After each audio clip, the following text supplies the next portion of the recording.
I had a 3-hour commute every day for many years working in Toronto, while clinically depressed, while being accountable for my work and responsible with a full team and boss and coworkers.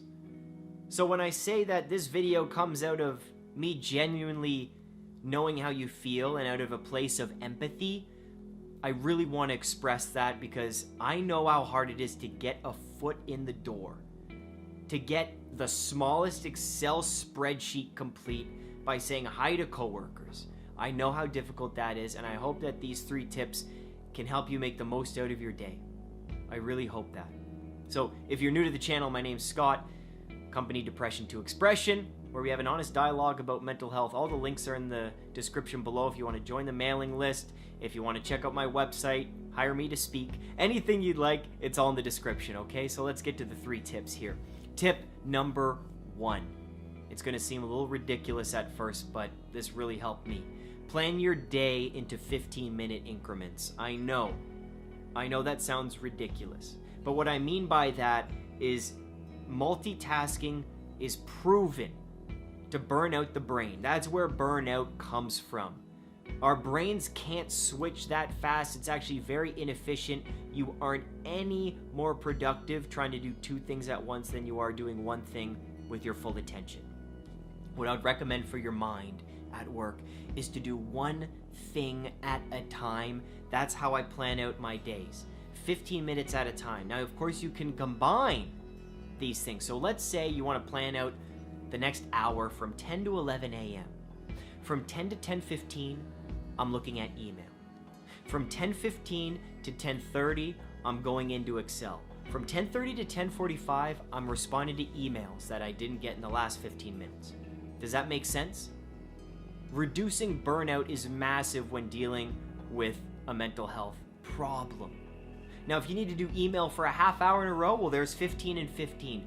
But I'm encouraging you, that's what helped me so much, is to plan out the day in small increments so that doesn't lead to feeling overwhelmed because you have a massive to-do list. One thing at a time. Now, the second thing I'd like to share with you, and it seems a little weird, but it definitely helped me a lot, is pack your own lunch. Pack your own lunch. Meal prep on the weekends if you can. Have lunch for 5 days already prepared in your fridge. Spend a little more money on Tupperware so you don't even need to transfer the food in the fridge from one old container to one new one. Those of you who haven't dealt with depression, I know this seems weird, but to literally get up in the morning, fridge to bag, and you're done, that is a lifesaver. That's so much less effort than having to make a meal. And for me, that was so much less effort having to think about what I want to eat, where I want to eat, how much money is it going to cost. Too much mental effort for when you're trying to get your life in order and do your work at the same time, thinking about existence and having an existential crisis. Pack a lunch. One less thing to worry about. Okay? Now, number 3, this was very, very important to me. And I hope you can really resonate with this if you've dealt with depression in the past or you know someone who's dealing with depression and you're trying to help them. This one thing. Having something to look forward to every single day after work. I'm going to repeat that. Having something to look forward to every single day after work. If you're working and you don't even love your job, and even if you did love your job, you don't like it now because depression is the greatest liar and fool of all time. The jester of our time. It just fools you consistently thinking that the world is terrible. So, if you make an effort to have a plan every single day, 5 days a week, after work, I'm looking forward to this. That's going to just make you feel so much more driven and so much more willing to actually get through the day because you know that there's a light at the end of the tunnel, no matter how small.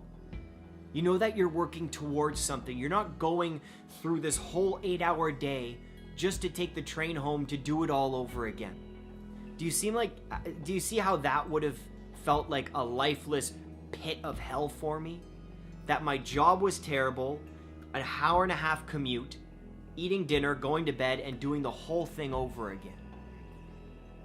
in the wintertime in Canada. I commute in the dark. I'm in the office when it's cloudy, and I commute back in the dark. Very important for me to have something to look forward to when feeling depressed.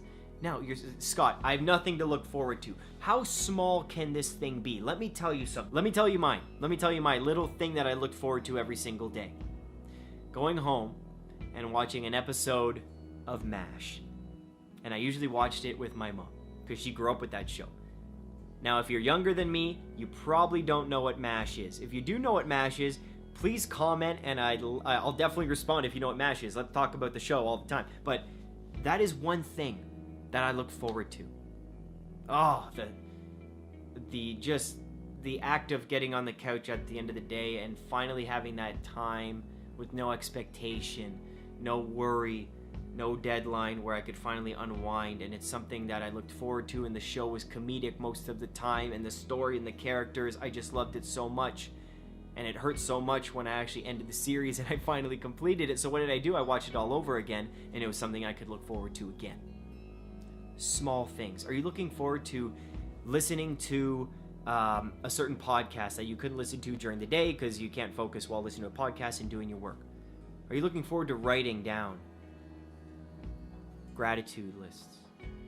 Are you looking forward to, maybe on your commute, if you take the train, writing in your journal, a diary? When you get home, are you looking forward to cooking a different kind of meal?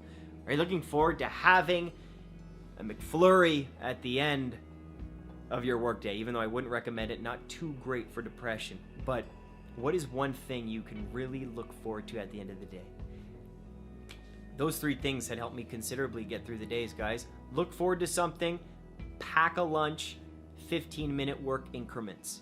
There you go. I really hope this helps. Please let me know how you're doing. Please comment.